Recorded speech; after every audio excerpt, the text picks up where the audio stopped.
Azərbaycanın sazı və sözü Özbəkistanın Baysuntav dağlarında əks-səda verib. Surxandarya vilayətində keçirilən 8-ci Boysun-Bahar Beynəlxalq Folklor Festivalında ölkəmiz uğurla təmsil olunub.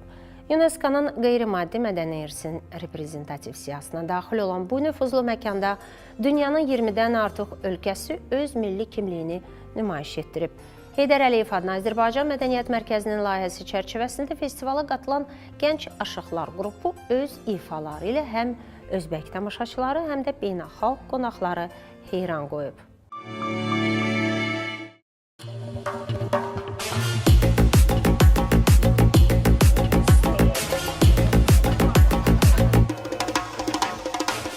Özbəkistanın zəngin mədəni irsini dünyaya tanıdan Baysun-Bahar festivalı bu ildə möhtəşəmliyi ilə yadda qaldı.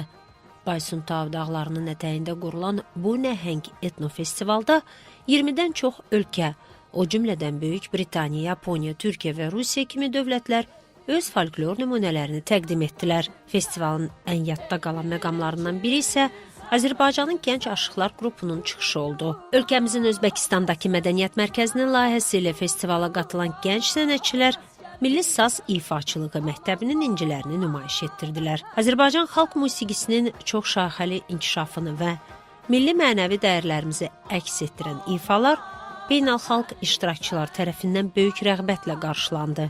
3 gün davam edən festival çərçivəsində musiqi ilə yanaşı həm də milli geyimlər, tətbiqi sənət nümunələri və qədim idman oyunları nümayiş olundu. Boysun rayonunun UNESCO tərəfindən tanınan zəngin mədəni mühiti hər bir qonağa tarixin dərinliklərinə səyahət etmək imkanı yaratdı.